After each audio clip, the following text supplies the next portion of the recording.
وَلَقَدْ يَسَّرْنَا الْقُرْآنَ لِلذِّكْرِ فَهَلْ مِن مُّدَّكِرٍ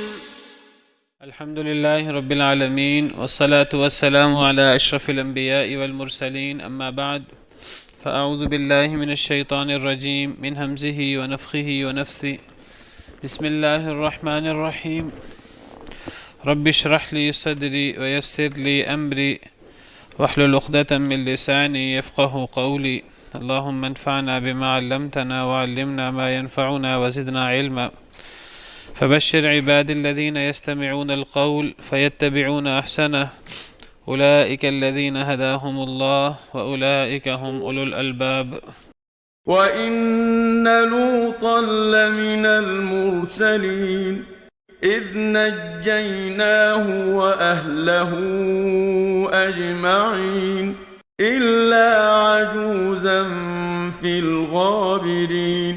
ثُمَّ دَمَّرْنَا الْآخَرِينَ وَإِنَّكُمْ لَتَمُرُّونَ عَلَيْهِم مُّصْبِحِينَ وَبِاللَّيْلِ أَفَلَا تَعْقِلُونَ وَإِنَّ يُونُسَ لَمِنَ الْمُرْسَلِينَ إِذْ أَبَقَ إِلَى الْفُلْكِ الْمَشْحُونِ فَسَاهَمَ فَكَانَ مِنَ الْمُدْحَضِينَ فَالْتَقَمَهُ الْحُوتُ وَهُوَ مُلِيمٌ فَلَوْلَا أَنَّهُ كَانَ مِنَ الْمُسَبِّحِينَ لَلَبِثَ فِي بَطْنِهِ إِلَى يَوْمِ يُبْعَثُونَ أعوذ بالله من الشيطان الرجيم بسم الله الرحمن الرحيم وَإِنَّ لُوطًا لَّمِنَ الْمُرْسَلِينَ سورہ صافات میں شروع میں اللہ تعالیٰ نے عمومی طور پر برے لوگوں کا تذکرہ فرمایا، اچھے لوگوں کا تذکرہ فرمایا اور ان کا قیامت کے دن انجام ذکر فرمایا۔ پھر اس کے بعد اللہ تعالیٰ نے خاص طور پر بعض انبیاء کا اور ان کی قوموں کا ذکر فرمایا، پہلے سیدنا نوح علیہ السلام کا، پھر سیدنا ابراہیم علیہ السلام کا اور ان کے ضمن میں سیدنا اسماعیل اور اسحاق علیہ السلام کا، پھر سیدنا موسیٰ اور ہارون علیہ السلام کا، پھر الیاس علیہ السلام کا۔ اب سیدنا لوط علیہ السلام کا ذکر شروع ہوا ہے۔ اللہ تعالیٰ فرماتے ہیں وَإِنَّ لُوطًا لَّمِنَ الْمُرْسَلِينَ، اور بے شک لوط علیہ السلام البتہ وہ رسولوں میں سے تھے۔ حضرت لوط علیہ السلام سیدنا ابراہیم علیہ السلام کے بھتیجے تھے، سگے بھتیجے۔ انہوں نے بھی حضرت ابراہیم علیہ السلام کے ساتھ ہجرت کی تھی، پھر بعد میں ان کو سدوم، عمورہ بستیاں ان میں مبعوث کر دیا گیا۔ پھر یہ اللہ نے ان کو نبی بنا دیا اور ان کو الگ بستیوں کی طرف بھیج دیا۔ یہ بستیاں اردن، آج کل اردن ہے، اردن کے سائڈ پر یہ بستیاں جو ہیں یہ موجود تھیں۔ آج کل ڈیڈ سی، بحر مردار اردن میں ہے، تو اس کے ساتھ یہ بستیاں موجود ہیں۔ تو حضرت لوط علیہ السلام کو ان بستیوں میں مبعوث فرمایا گیا۔ اذ نجیناہ واہلہ اجمعین، اللہ تعالیٰ فرماتے ہیں جب ہم نے نجات دی ان کو اور ان کے گھر والوں کو، اجمعین سب کو۔ جب اس قوم پر اللہ کا عذاب آیا تو اس عذاب سے صرف حضرت لوط علیہ السلام اور حضرت لوط علیہ السلام کے گھر والے ہی بچے، اور کوئی بھی نہیں بچا، کیونکہ حضرت لوط علیہ السلام پر ایمان لانے والے صرف ان کے گھر والے ہی تھے اور کوئی بھی نہیں تھا، اور گھر والوں میں سے بھی ان کی بیوی وہ ان پر ایمان لانے والوں میں سے نہیں تھی، جس کا ذکر اگلی آیت میں ہے الا عجوزا فی الغابرین، سوائے ایک بوڑھی عورت کے، فی الغابرین جو پیچھے رہ جانے والوں میں سے تھی، جو ہلاک ہونے والوں میں سے تھی۔ تو اللہ فرماتے ہیں کہ قوم لوط، ان پر ہم نے حضرت لوط علیہ السلام کو بھیجا۔ حضرت لوط علیہ السلام نے اپنے قوم والوں کو اللہ کے دین کی طرف دعوت دی، اور شرک سے، اور ایک بڑی بری عادت جو سب سے پہلے اس دنیا میں اسی قوم نے ایجاد کی تھی، جس کو لواطت کہا جاتا ہے، اغلام بازی، انہوں نے فطرت کو ہی چینج کر دیا، تو اللہ تعالیٰ نے جس طرح انہوں نے فطرت کو الٹا دیا، اللہ نے ان پر پھر عذاب بھی ایسا ہی بھیجا کہ انسان زمین کے اوپر بستا ہے تو وہ زمین کو ہی اللہ نے ان کے لیے الٹا دیا، ان کی بستی کو اٹھا کر آسمان پہ لے جا کر الٹا کر زمین پہ دے مارا۔ فجعلنا عالیہا سافلہا وامطرنا علیہم حجارۃ من سجیل، زمین کے اوپر کے حصے کو ہم نے نچلا حصہ کر دیا۔ جس طرح انہوں نے فطرت کو الٹا دیا تو اللہ نے اسی کی الجزاء من جنس العمل، اللہ نے اسی کے مطابق ان کی بستی کو ان پر الٹا دیا۔ اور صرف یہی نہیں بلکہ اللہ تعالیٰ نے پھر ان کے اوپر پتھروں کی بارش بھی کی، اور یہی نہیں چیخ کا عذاب بھی آیا۔ فأخذتهم الصیحة مشرقین، یہ بھی قوم لوط پر عذاب آیا تھا، سورہ ہجر میں موجود ہے۔ سورہ ہجر آیت نمبر 73 میں اللہ نے اس قوم پر آنے والے عذاب کا ذکر کیا ہے، تو یہ قوم لوط کا ہی ذکر ہو رہا ہے سورہ ہجر میں، اور اللہ فرما رہے ہیں کہ فلما جاء آل لوط المرسلون، آیت نمبر 61 میں اللہ فرماتے ہیں کہ آل لوط کے پاس بھی رسول آئے، اور ان کا قصہ جاری ہے کہ کس طرح فرشتے آئے اور کس طرح انہوں نے فرشتوں کے ساتھ برا سلوک کرنے کا ارادہ کیا، اور پھر اللہ تعالیٰ فرماتے ہیں فأخذتهم الصیحة مشرقین، پیچھے فرمایا لعمرک انہم لفی سکرتہم یعمہون، اے نبی آپ کی عمر کی قسم کہ وہ اپنی مدہوشیوں میں اندھے ہوئے تھے، اور پھر فرمایا کہ ان کو چیخ نے پکڑ لیا صبح کے وقت، اشراق کے وقت۔ تو یہ تیسرا عذاب ہے جو اس قوم پر آیا تھا، چیخ کا عذاب، اور ایک چوتھا عذاب بھی اس قوم پر آیا تھا، اور وہ چوتھا عذاب کیا تھا؟ ان کی آنکھیں مٹا دی تھی، چہرے مسخ کر دیے تھے۔ یہ وہ لوگ تھے جو مہمانوں کے ساتھ فرشتوں کے ساتھ برا سلوک کرنے آئے تھے۔ تو سورہ قمر میں ان کے بارے میں اللہ تعالیٰ فرماتے ہیں فَطَمَسْنَا أَعْيُنَهُمْ وَلَقَدْ رَاوَدُوهُ عَنْ ضَيْفِهِ، یہ بھی سورہ قمر میں حضرت لوط علیہ السلام کی قوم کا ذکر ہے۔ اللہ تعالیٰ فرماتے ہیں وَلَقَدْ رَاوَدُوهُ عَنْ ضَيْفِهِ، انہوں نے حضرت لوط علیہ السلام کو ان کے کی فطمسنا اعینہم، اللہ فرماتے ہیں ہم نے ان کی آنکھیں مٹا ڈالی۔ فذوقوا عذابی ونذور، پس چکھو میرا عذاب اور میرا ڈرانا۔ تو اس کا مطلب یہ نہیں ہے کہ ایک عذاب سے یہ ہلاک نہیں ہوئے، ایک عذاب سے یہ قابو نہیں آئے، ایک عذاب سے پوری قوم اللہ ہلاک کرنا چاہے ہلاک ہو جاتی ہے۔ اللہ کو تو اللہ نے ہلاک کرنا ہو، کوئی اللہ کو بہت زیادہ اس کے لیے لمبا چوڑا کام نہیں کرنا پڑتا۔ اللہ فرماتے ہیں ان كانت الا صيحة واحدة وما انزلنا على قومه من بعده من جند من السماء وما كنا منزلين، ہمیں کوئی آسمان سے بہت زیادہ لشکر نہیں اتارنے پڑتے۔ ان كانت الا صيحة واحدة فاذا هم خامدون، ایک ہی چیخ ہوتی ہے، سب کے سب بھج جاتے ہیں، جس طرح ان کے اندر حرارت ہو اور حرارت اچانک ختم ہو جائے۔ تو لیکن یہ جو کئی عذاب ہیں، تین چار عذاب، یہ اللہ کے غضب کی دلیل ہے کہ اللہ جو ہیں ان پر کتنے غصے تھے۔ بہرحال ان کا عمل بھی شرک، اور شرک کے علاوہ جو لواطت اور راستے کاٹنا، لوٹنا لوگوں کو، تو اللہ نے ان پر بہت سخت عذاب بھیجا۔ تو اللہ فرماتے ہیں ہم نے اس عذاب سے اور قوم کی بدعمالیوں سے حضرت لوط علیہ السلام کو بھی نجات دی اور ان کے گھر والوں کو بھی۔ میں نے ذکر کیا کہ حضرت لوط علیہ السلام کی قوم میں سے صرف ان کے گھر والے ہی ان پر ایمان لائے تھے، اور کوئی بھی ایمان نہیں لایا تھا۔ اس کا ذکر اللہ تعالیٰ نے سورہ زاریات میں کیا ہے۔ سورہ زاریات میں اللہ نے 27واں پارہ شروع ہو رہا ہے، اس 27ویں پارے کے شروع میں ہی قوم لوط کا ذکر ہے کہ جب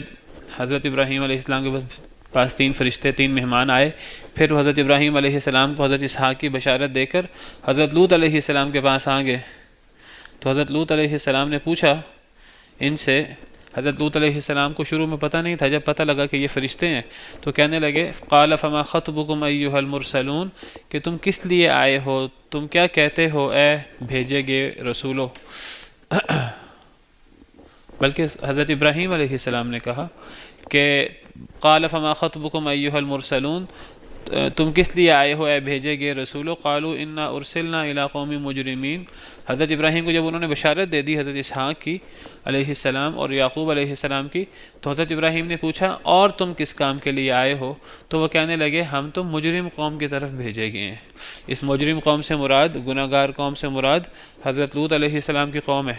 لنرسل علیہم حجارۃ من طین، تاکہ ہم بھیجیں ان کے اوپر پتھر، من طین، گیلی مٹی کے، کیچڑ کے مٹی کے، گیلی مٹی کے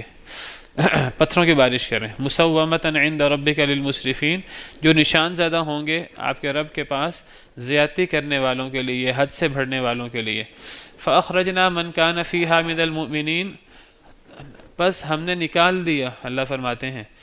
جب یہ اللہ نے فرشتوں کے ذریعے پتھر برسائے، جب یہ عذاب آیا اس قوم پر، صرف پتھر برسانے کا عذاب نہیں آیا، اور عذاب بھی آئے، اللہ فرماتے ہیں کہ ہم نے اس عذاب سے پہلے جتنے مومن تھے وہ سارے نکال دیے،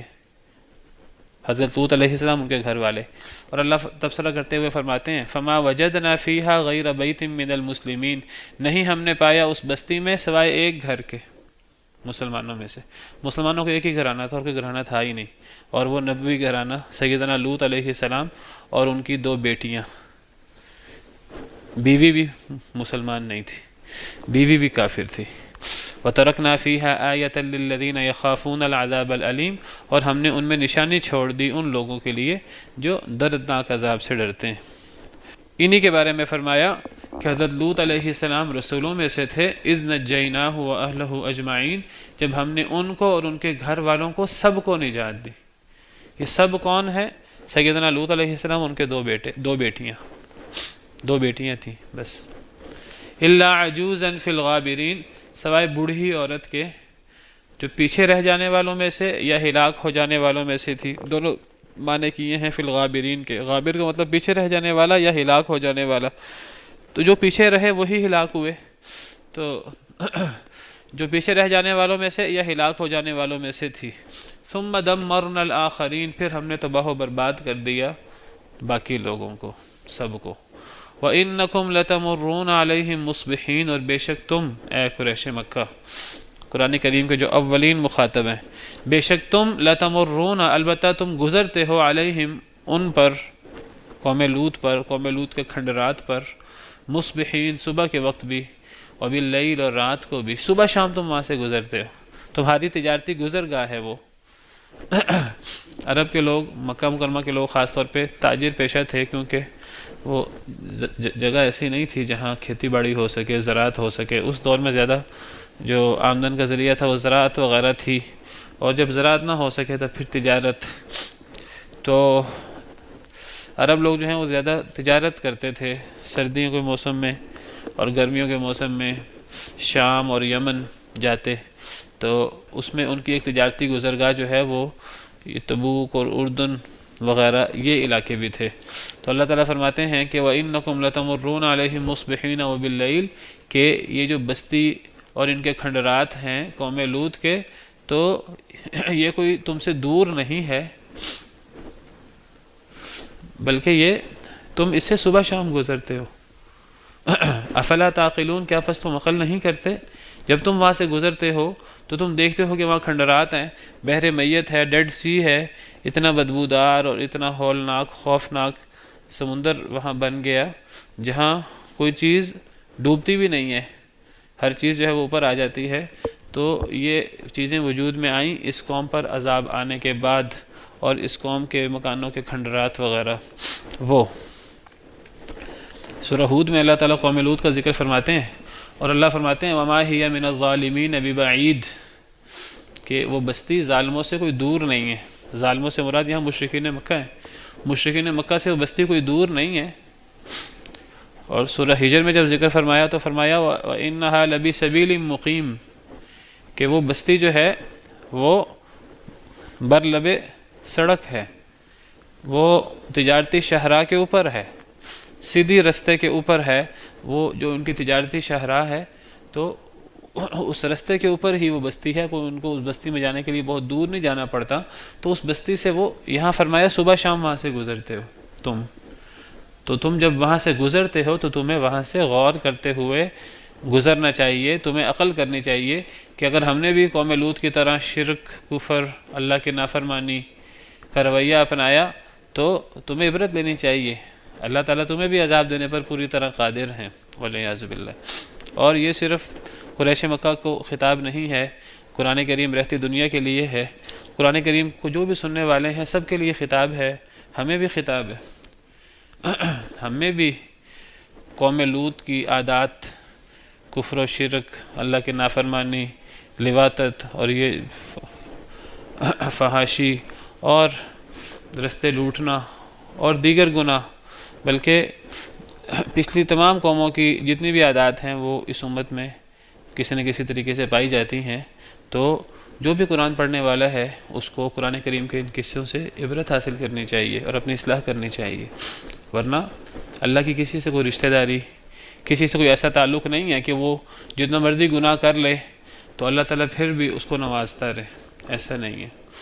یہ نہیں سمجھنا چاہیے کہ ہم امت محمدیہ میں سے ہیں، ہم بہترین امت ہیں، ہم سے پہلے بنی اسرائیل بہترین امت تھے، لیکن جب انہوں نے اس کا پاس نہیں رکھا تو اللہ نے کیسے ان کے اوپر ذلت اور مسکینی طاری کر دی، کیسے اللہ نے انہیں ذلیل و رسوا کر دیا۔ تو جو اللہ کی جتنی محبوب قوم ہوتی ہے، جب وہ اللہ کی نافرمانی کرے پھر اللہ اسے اتنا ہی زیادہ ذلیل کرتے ہیں، اللہ اس پر اتنا ہی بڑا عذاب بھیجتے ہیں والعیاذ باللہ۔ تو اسی لیے فرمایا افلا تعقلون، کیا پس تم عقل نہیں کرتے؟ وَإِنَّ يُونُسَ لَمِنَ الْمُرْسَلِينَ، آگے سیدنا یونس علیہ السلام کا تذکرہ شروع ہوا۔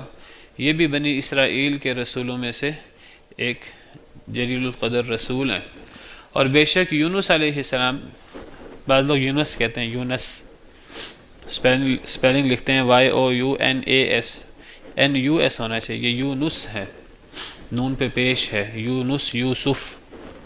لوگ یوسف یونس کہتے ہیں۔ تو اگر ان نبیوں کے ناموں پر نام ہے اور ان نبیوں کے ناموں پر یہ نام رکھے جاتے ہیں تو یہ یونس اور یوسف ہیں۔ وَإِنَّ يُونُسَ، اور بے شک یونس علیہ السلام، لَمِنَ الْمُرْسَلِينَ، البتہ وہ بھی رسولوں میں سے ہیں، بھیجے گئے پیغمبروں میں سے ہیں، وہ بھی بڑے جلیل القدر نبی اور رسول تھے۔ اِذْ أَبَقَ إِلَى الْفُلْكِ الْمَشْحُونَ، جب وہ بھاگے، إِلَى الْفُلْكِ الْمَشْحُونَ، ایک ایسی کشتی کی طرف جو بھری ہوئی تھی ساز و سامان سے اور لوگوں سے بھری ہوئی تھی۔ جب لوگ ہوتے ہیں، لمبے سفر ہوتے ہیں سمندر میں جو مہینوں پر محیط ہوتے ہیں، تو جب لمبے سفر ہوتے ہیں تو پھر ساتھ زیادہ راہ بھی ہوتا ہے، پانی، سمندر کا پانی پیا نہیں جاتا، پانی اور کھانے پینے کی چیزیں، تو وہ ایسی کشتی کی طرف بھاگ نکلے جو بھری ہوئی تھی انسانوں سے اور ساز و سامان سے۔ ابقا کا لفظی مطلب صرف بھاگنا نہیں ہوتا، ویسے تو بھاگنے کے لیے فرّ اور دیگر الفاظ استعمال ہوتے ہیں عام بھاگنے کے لیے، یہاں لفظ ابقا استعمال ہوا۔ ابقا اگر غلام اپنے مالک کی قید سے بھاگ جائے، اپنے مالک سے بھاگ جائے اس کی اجازت کے بغیر، اس کے لیے لفظ ابقا استعمال ہوتا ہے۔ تو چونکہ حضرت یونس علیہ السلام نبی تھے اور نبی وحی کے اعتبار سے جو اللہ کی طرف سے ان پر وحی آتی ہے اس اعتبار سے معصوم ہوتے ہیں، لیکن بشر ہوتے ہیں۔ تمام نبیوں کے بارے میں اللہ نے فرمایا کہ وہ نبی اپنی قوم میں سے تھے، اپنی قوم کے بھائی تھے۔ وَإِلَىٰ عَادٍ أَخَاهُمْ هُودًا، قوم عاد کی طرف ان کے بھائی ہود کو بھیجا۔ وَإِلَىٰ ثَمُودَ أَخَاهُمْ صَالِحًا، قوم سمود کی طرف ان کے بھائی صالح کو بھیجا۔ وَإِلَىٰ مَدْيَنَ أَخَاهُمْ شُعَيْبًا، قوم مدین کی طرف شعیب کو بھیجا۔ كذبت قوم نوح المرسلين إذ قال لهم أخوهم نوح، كذبت قوم لوط المرسلين إذ قال لهم أخوهم لوط۔ تو نبی کو اپنی قوم کا بھائی قرار دیا ہے، اور یہاں بھائی سے مراد بھائی چارہ ایک تو دینی ہوتا ہے انما المؤمنون اخوہ، اور ایک خونی ہوتا ہے نسبی۔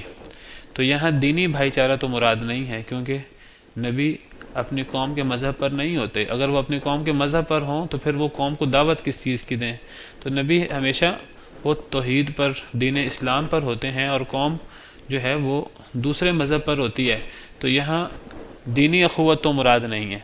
نبی کو قوم کا بھائی قرار دیا گیا۔ تو یہاں اخوت سے مراد نسبی اور خونی اخوت ہے، خاندان وہی ہوتا ہے نبی کا جو قوم کا ہو۔ نبی اپنی قوم میں سے ہوتا ہے، جس طرح اللہ تعالیٰ نے احسان جتلایا، احسان کرتے ہوئے فرمایا لقد من اللہ علی المؤمنین اذ بعث فیہم رسولا من انفسہم، اللہ نے مومنوں پر احسان کیا جب اللہ نے انہی میں سے ایک رسول بھیجا۔ انہی میں سے مراد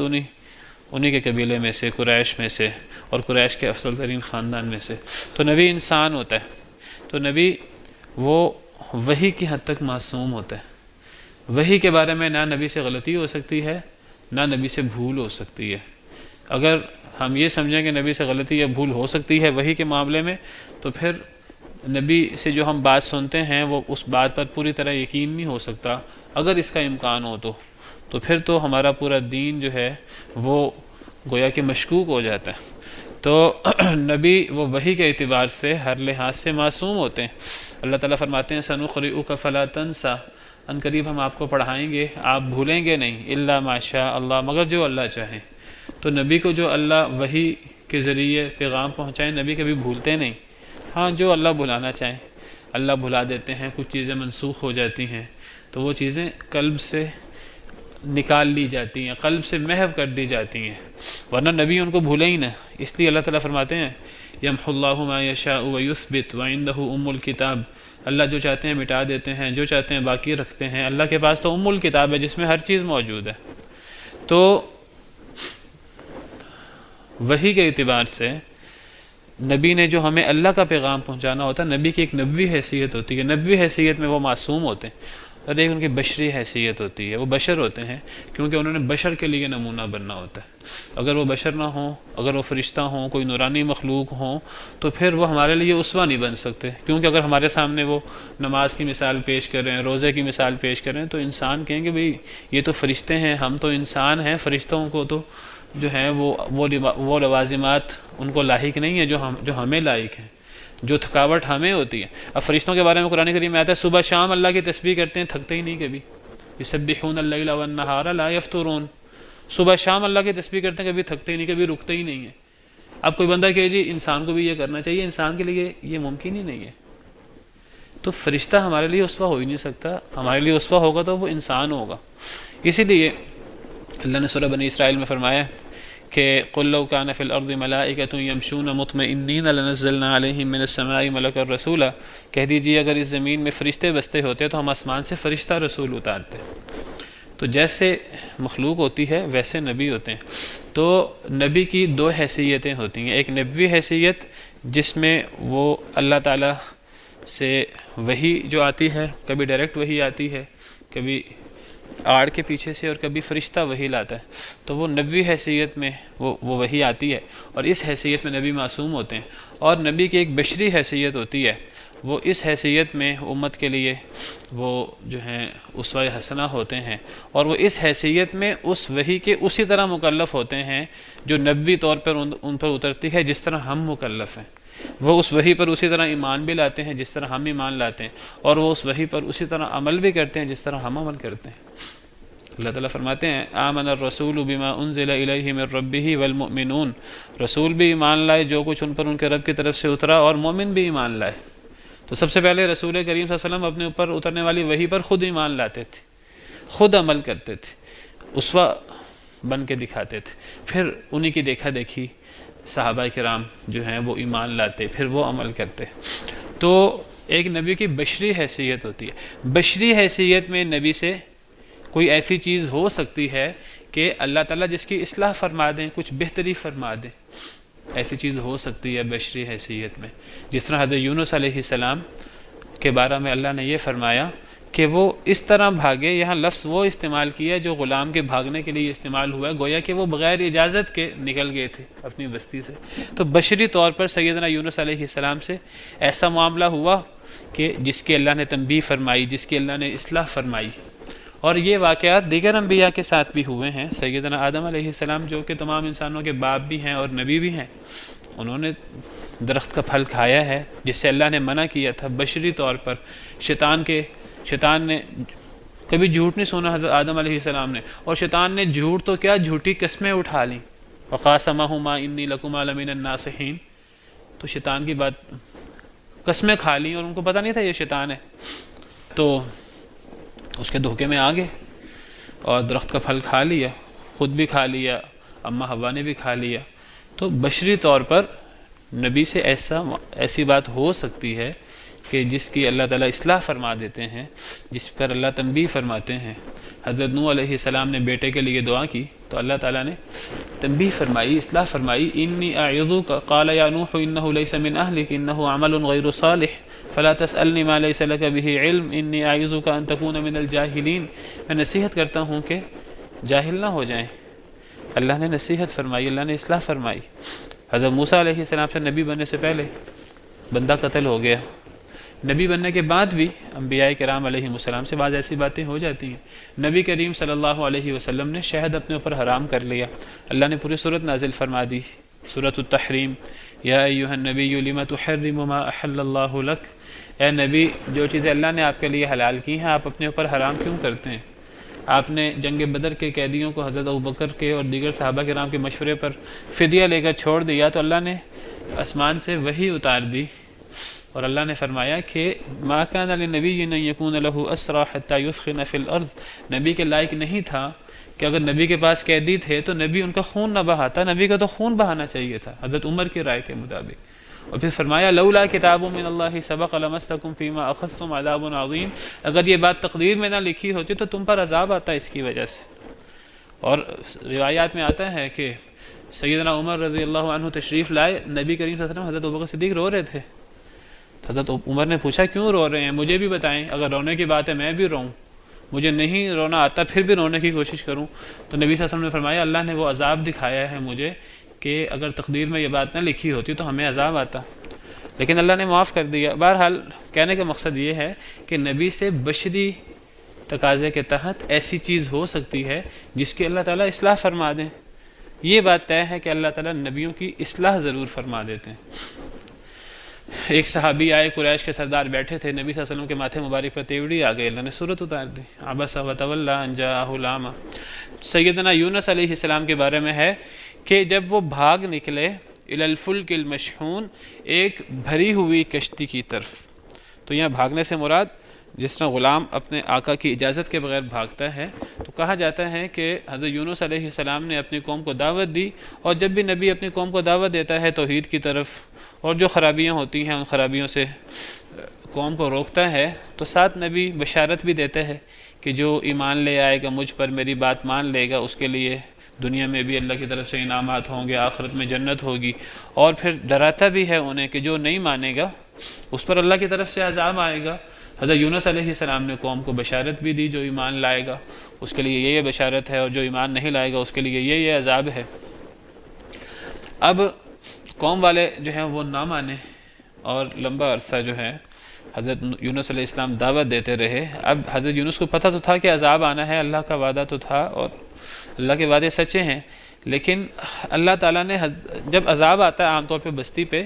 اللہ تعالیٰ نبیوں کو، نیک لوگوں کو وہاں سے نکلنے کا حکم دے دیتے ہیں۔ ابھی اللہ تعالیٰ نے حضرت یونس علیہ السلام کو، مفسرین نے لکھا ہے، ابھی نکلنے کا حکم نہیں دیا تھا، نکلنے کی اجازت نہیں دی تھی کہ وہ تنگ آ کر خود ہی نکل گئے، واللہ عالم، یہ بات مفسرین نے لکھی ہے۔ تو اس کی طرف اشارہ ہے اذ ابق الی الفلک المشحون، اللہ کی اجازت کے بغیر گویا کہ وہ نکل پڑے ایک بھری ہوئی کشتی کی طرف۔ فساہم،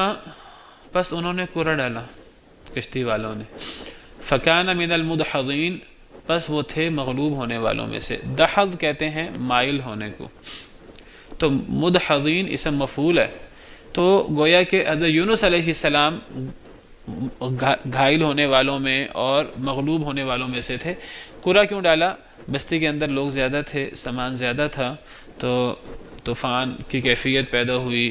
سمندر کے اندر مد و جزر اور یہ چیزیں، تو اب کشتی جو ہے وہ پھنس گئی۔ اب وہ دیکھ رہے ہیں کہ سامان یا لوگ زیادہ ہیں، انہوں نے کہا کشتی کا تھوڑا سا وزن کم کرنا ہے، کم از کم ایک بندہ جو ہے اس کو اتارنا ہوگا، ورنہ یہ کشتی جو ہے وہ سب کو لے کے ڈوبے گی۔ حضرت یونس علیہ السلام کی نیکی اور یہ چیزیں ان کے سامنے تھیں، تو اب کس بندے کو نکالا جائے؟ تو کوئی بندہ بھی قربانی دینے پر تیار نہ ہوا، تو کوڑا ڈالا گیا۔ کہتے ہیں حضرت یونس علیہ السلام نے کہا کہ شاید میری وجہ سے یہ کیفیت ہے، میں اتر جاتا ہوں، تو باقی لوگوں نے کہا کہ نہیں۔ بہرحال اللہ کو پتہ ہے، یہ بات کوئی قرآن کریم میں، احادیث مبارکہ وغیرہ میں نہیں ہے۔ تو فساہم، کوڑا ڈالا گیا، باقاعدہ کوڑا اندازی ہوئی کہ کس کو پھینک دیا جائے سمندر میں، تو حضرت یونس علیہ السلام کا نام آیا، تو انہوں نے بھی چھلانگ لگا دی۔ فساہم فکان من المدحضین، پس کوڑا ڈالا، فکان من المدحضین، تو وہ مغلوب ہونے والوں میں سے تھے۔ اللہ کا نافرمان ہو، وہ اللہ کے اللہ کی اجازت کے بغیر کوئی کام کر لے، کوئی ایسی بات کرے جس سے اللہ ناراض ہوں، اللہ بعض دفعہ اس کو ڈھیل دے دیتے ہیں، اس کو اللہ تعالیٰ بعض دفعہ دنیا کے اندر نہیں پکڑتے، اس کو اللہ تعالیٰ آخرت میں پکڑتے ہیں، اور آخرت کی سزا بہت زیادہ ہوتی ہے۔ لیکن جو اللہ کا ماننے والا ہو، نیک بندہ ہو، اس کی دنیا کے اندر اکثر جو ہے پکڑ ہو جاتی ہے، اور دنیا کی پکڑ کا فائدہ ہوتا ہے، وہ بہت تھوڑی ہوتی ہے، اور انسان آخرت کی پکڑ سے بچ جاتا ہے۔ اور دنیا میں جو مصیبت آتی ہے وہ انسان کے لیے گناہوں سے معافی کا بھی اور درجات کی بلندی کا باعث بھی ہوتی ہے، دونوں باتیں ہوتی ہیں۔ تو حضرت یونس علیہ السلام کا نام آیا، انہوں نے چھلانگ لگا دی پانی میں، فَالْتَقَمَهُ الْحُوتُ، تو لقمہ بنا لیا ان کو حوت نے، حوت کہتے ہیں بڑی مچھلی کو، مچھلی نے انہیں لقمہ بنا لیا، مچھلی نے سالم ہی نگل لیا، مچھلی کے پیٹ میں پہنچ گئے، وَهُوَ مُلِيمٌ، اور وہ ملامت کر رہے تھے اپنے آپ کو، یہ مجھ سے کیا ہوا ہے، یہ اللہ کی طرف سے میری آزمائش ہوئی ہے، وہ ملامت کر رہے تھے۔ فَلَوْلَا أَنَّهُ كَانَ مِنَ الْمُسَبِّحِينَ، اگر یہ بات نہ ہوتی کہ وہ تسبیح کرنے والوں میں سے ہوتے، اگر یہ بات نہ ہوتی کہ وہ تسبیح کرنے والوں میں سے تھے، اگر یہ بات نہ ہوتی، لَلَبِثَ فِي بَطْنِهِ، البتہ وہ ٹھہرے رہتے اس کے پیٹ میں، إِلَى يَوْمِ يُبْعَثُونَ، اس دن تک جس دن لوگ اٹھائے جائیں گے، یعنی قیامت تک۔ اگر یہ تسبیح کرنے والے نہ ہوتے تو قیامت تک مچھلی کے پیٹ میں رہتے، مچھلی کے پیٹ ان کی قبر بن جاتا۔ باقی اذان کے بعد حدیث مبارکہ میں ہے، نبی کریم صلی اللہ علیہ وسلم کا ارشاد ہے، صحیح بخاری صحیح مسلم وغیرہ کی حدیث ہے، حضرت ابو ہریرہ راوی ہیں کہ نبی صلی اللہ علیہ وسلم نے فرمایا، اذا مات الانسان انقطع عمله الا من ثلاثہ، کہ جب انسان فوت ہو جاتا ہے تو اس کا عمل ختم ہو جاتا ہے، سوائے 3 لوگوں کے، ان کا عمل ان کے مرنے کے بعد بھی جاری رہتا ہے۔ الا من صدقۃ جاریۃ، کسی نے کوئی صدقہ جاریہ کیا ہو، ایسا صدقہ جس کا نفع جاری ہو، کوئی کنواں کسی نے کھدوا دیا، کوئی مسجد کے اندر کوئی ایسا کام کر دیا کہ جس کا نفع اس کے مرنے کے بعد بھی جاری ہے، او علم ينتفع به، یا کوئی ایسا علم جس سے فائدہ اٹھایا جا رہا ہے اس کے بعد بھی، ایسے اس نے شاگرد اس کے موجود ہیں کہ اس کے فوت ہونے کے بعد بھی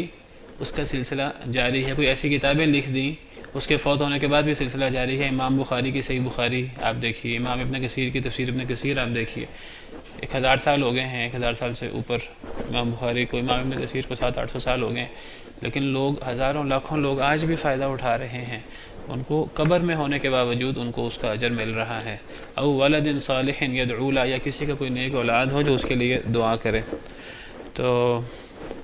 ہمارے ادارے میں آپ کو پتہ ہے کہ درس نظامی ہوتا ہے، تو 8ویں کلاس کے بچے ہر سال فارغ ہوتے ہیں، تو اس سال 8ویں کلاس کے 32 بچے جو ہیں علماء ماشاءاللہ وہ ہمارے فارغ ہو رہے ہیں۔ تو ہمارا طریقہ کار یہ ہے کہ ان لوگوں کو کتابیں دی جاتی ہیں، تاکہ اب اگر وہ طالب علم سے نکل کر اب ایک لحاظ سے تعلیم پڑھنا پڑھانا تو پڑھانے کی فیلڈ میں آ رہے ہیں، تو مطالعہ کرنے کے لیے کوئی کتابیں وغیرہ ان کے پاس ہوں، تو دستار فضیلت کے ساتھ ساتھ سند کے ساتھ ساتھ انہیں کتابیں بھی دی جاتی ہیں۔ اب ہمارے پاس تو ایسی صورتحال نہیں ہوتی کہ ہر اسٹوڈنٹ کو پورا مکتبہ ایک لے کے دیا جائے، تو یہ کیا جاتا ہے کہ پھر مختلف مکتبے ہیں، مختلف اصحاب خیر ہیں، ان کو لیٹر وغیرہ لکھ دیتے ہیں ادارے کے ذمہ داران کی طرف سے کہ یہ صورتحال ہے۔ تو یہ لیٹر ہے ادارے کی طرف سے، یہ آخری کلاس کے 3-4 لڑکے ہیں ماشاءاللہ، یہ عالم بن رہے ہیں، اللہ تعالیٰ جو ہے وہ جو کچھ پڑھا ہے انہوں نے اور ہم نے، اللہ تعالیٰ علم کے مطابق جو ہے وہ عمل کرنے کی، علم سے نفع اٹھانے کی توفیق عطا فرمائے۔ تو یہ 32 اسٹوڈنٹس ہیں، 32 طلباء ہیں، تو مختلف اداروں کو لیٹر لکھا ہے، کچھ کتابیں ان کو حاصل ہوئی ہیں، یہ کتابوں کی لسٹ ہے جو یہ چاہتے ہیں کہ انہیں ملے، کوئی یہ 25 کے قریب کتابیں ہیں، اہم کتابیں، تو آپ لوگ اس میں کوئی اپنا حصہ ڈالنا چاہیں، یہ ایک ایسا صدقہ جاریہ ہے کہ جب تک ان کتابوں سے فائدہ اٹھایا جائے گا تو آپ کو انشاءاللہ آپ کا اس میں حصہ ہوگا۔ تو مثال کے طور پر جو لسٹ ہے، اگر آپ میں سے کوئی مجھ سے لسٹ لینا چاہتا ہے تو لسٹ لے بھی سکتا ہے، اس میں 25، 26، 27 کتابیں ہیں، تفسیر ابن کثیر لکھی ہوئی ہے، اس کی قیمت ہے 2500 روپیہ، اور اگر 32 طلباء کو یہ تفسیر ابن کثیر دی جائے تو یہ 80,000 روپیہ بنیں گے۔ صحیح بخاری ہے، اس کی قیمت 2600 ہے، اگر یہ 32 اسٹوڈنٹس کو دی جائے تو اس کی قیمت 83,200 بنے گی۔ سلسلہ احادیث صحیحہ ہے، مشکات ہے، ریاض الصالحین ہے، مختلف فتاوی جات ہیں، سیرت کی کتابیں ہیں، ڈاکٹر فضل الہی صاحب کی کتابیں ہیں، تو اہم کتابیں ہیں۔ تو اگر آپ میں سے کوئی صاحب جو ہیں وہ 32 کے 32 لڑکوں کو کوئی کتاب لے کے دینا چاہتے ہیں، ایک کتاب یا زیادہ کتابیں، تو وہ بھی آپ دیکھ سکتے ہیں، یا آپ 32 لڑکوں کی بجائے ایک کتاب 10 لوگوں کو دینا چاہتے ہیں، جیسے آپ چاہتے ہیں، تو آپ اگر اس میں حصہ ڈالنا چاہیں تو آپ مجھے بتا دیں، مجھ سے رابطہ کر سکتے ہیں۔ کب پروگرام ہو رہا ہے؟ کب تک ہوگا اندازاً؟ 20 اپریل کے قریب ہوگا، تو ابھی 15 مارچ کا کوئی مہینہ ہے اس پروگرام میں انشاءاللہ، تو اس میں جتنا حصہ آپ ڈالیں تو انشاءاللہ ہماری طرف سے یہ ایک کار خیر میں حصہ ہوگا۔ مرتے وقت انسان کو اندازہ ہوگا کہ انسان کے لیے سب سے فائدہ مند چیز کیا تھی، تو مرتے وقت انسان جو ہے وہ تمنا کرے گا اور انسان جو ہے وہ دعائی دے گا، وَأَنفِقُوا مِمَّا رَزَقْنَاكُم مِّن قَبْلِ أَن يَأْتِيَ أَحَدَكُمُ الْمَوْتُ فَيَقُولَ رَبِّ لَوْلَا أَخَّرْتَنِي إِلَىٰ أَجَلٍ قَرِيبٍ فَأَصَّدَّقَ وَأَكُن مِّنَ الصَّالِحِينَ۔ اللہ فرماتے ہیں کہ اس سے پہلے خرچ کر لو اس سے جو تمہیں ہم نے رزق دیا ہے، اس سے پہلے کہ تم میں سے کسی ایک کو موت آ جائے، تو پھر وہ کہے کہ اے اللہ تعالیٰ کاش کہ مجھے آپ تھوڑی سی مہلت دے دیں، اس تھوڑی مہلت میں کیا کروں، میں صدقہ کر لوں یا میں نیک شخص ہو جاؤں۔ تو صدقہ کی فضیلت بہت زیادہ ہے۔ انسان قیامت کے دن اپنے صدقہ کے نیچے ہوگا، حدیث میں آتا ہے قیامت کے دن صدقے کا سایہ ہوگا، اور قیامت کے دن انسان کو اللہ کے غضب سے کوئی چیز بچائے گی تو اس میں بڑی چیز صدقہ ہے۔ حدیث میں آتا ہے کہ انسان اللہ کے سامنے ہوگا، انسان کے دائیں بھی آگ نظر آ رہی ہوگی، بائیں دیکھے گا وہاں بھی آگ، آگے پیچھے دیکھے گا آگ نظر آ رہی ہوگی۔ اسی حدیث میں نبی صلی اللہ علیہ وسلم فرماتے ہیں، اسی حدیث کے آخر میں ہے اتقوا النار ولو بشق تمرہ، آگ سے بچو اگرچہ کھجور کا ٹکڑا دے کر کیوں نہیں۔ تو اس سے علماء نے استدلال کیا ہے کہ قیامت کے دن اللہ کے غضب سے انسان کو بچانے والی ایک بڑی چیز، ایک بڑا عمل انسان کا صدقہ ہوگا، چاہے وہ تھوڑا کیوں نہ ہو، انسان کے خلوص کے مطابق اللہ تعالیٰ اس کا اجر بڑھا دیتے ہیں۔ آپ میں سے جس نے حصہ ڈالنا ہو مجھ سے یہ لسٹ لے سکتا ہے، تو مجھ سے وہ رابطہ کر لیں۔ فرمایا اعوذ باللہ من الشیطان الرجیم فلولا انہ کان من المسبحین للبث فی بطنہ الی یوم یبعثون۔ اگر یہ بات نہ ہوتی کہ سیدنا یونس علیہ السلام تسبیح کرنے والے ہوتے، اگر تسبیح کرنے والے نہ ہوتے تو قیامت تک مچھلی کے پیٹ میں رہتے، مچھلی کے پیٹ میں ہی ختم ہو جاتے، وہی ان کی قبر بن جاتا اور وہیں سے قیامت کے دن اٹھتے۔ تو تسبیح کا فائدہ، یہاں تسبیح سے مراد بعض مفسرین نے کہا ہے تسبیح سے مراد مچھلی کے پیٹ میں رہ کے تسبیح کرنا، مچھلی کے پیٹ میں وہ رہے تو وہ اللہ کی تسبیح کرتے رہے، لا الہ الا انت سبحانک انی کنت من الظالمین۔ سورہ انبیاء میں یہ اللہ نے تفصیل سے واقعہ بیان کیے ہیں۔ تو اللہ نے فرمایا فنادى فی الظلمات لا الہ الا انت سبحانک انی کنت من الظالمین۔ تو اندھیروں میں، مچھلی کے پیٹ کا اندھیرا، سمندر کا اندھیرا، رات کا اندھیرا، تو اندھیروں کے اندر وہ اللہ کی تعریف کرتے رہے، اللہ کو پکارتے رہے، اللہ کی پاکی بیان کرتے رہے، اپنی غلطی کا اقرار کرتے رہے۔ اور اللہ نے فرمایا فاستجبنا له ونجیناہ من الغم، ہم نے حضرت یونس کی دعا قبول کی اور ہم نے ان کو غم سے نجات دی۔ اور اللہ فرماتے ہیں وَكَذَلِكَ نُنْجِي الْمُؤْمِنِينَ، یہ صرف حضرت یونس کے ساتھ خاص نہیں ہے، ہم مومنین کو بھی اسی طرح نجات دیتے ہیں۔ اور نبی صلی اللہ علیہ وسلم کا ارشاد ہے اس بارے میں، صحیح حدیث ہے، آپ نے فرمایا جو شخص حضرت یونس والی دعا کرتا ہے تو اللہ تعالیٰ اس کو غم سے نجات دیتے ہیں، لا الہ الا انت سبحانک انی کنت من الظالمین۔ تو تسبیح اور ذکر یہ چھوٹی چیز نہیں ہے، بہت بڑی چیز ہے، کیونکہ پوری کائنات کا نظام اللہ رب العالمین کے ہاتھ میں، اور اگر اللہ کی تسبیح کی جائے، اللہ کا ذکر کیا جائے، اللہ کو راضی کر دیا جائے ذکر کر کے، تو سب کچھ انسان کے ساتھ ہے، پھر انسان کو کیا چیز حاصل نہیں ہو سکتی۔ بعض مفسرین کہتے ہیں مسبحین سے مراد مچھلی کے پیٹ میں ذکر کرنا ہے، بعض کہتے ہیں مسبحین سے مراد حضرت یونس کی پرانی نیکیاں ہیں، ان کا وہ نبی تھے، اللہ تعالیٰ کے رسول تھے، اور جلیل القدر، اور پھر دعوت دینا اور وہ نیکیاں لاتعداد جو نبی کرتے ہیں، تو اگر ان کی نیکیاں نہ ہوتی، ان کی تسبیحات نہ ہوتی، ذکر و اذکار نہ ہوتے، نیک اعمال نہ ہوتے، تو پھر وہ قیامت تک مچھلی کے پیٹ میں رہتے۔ پتہ لگا انسان بڑی سے بڑی مشکل سے نیک اعمال کے ذریعے، ذکر و اذکار تسبیح کے ذریعے نکل سکتا ہے۔ اب بعض لوگ جو معجزات وغیرہ اور ان چیزوں کے قائل نہیں ہیں، وہ قرآن کریم میں بھی یہ معجزات آ جائیں تو وہ ان کا بھی انکار کر دیتے ہیں، انکار نہ کر سکیں تو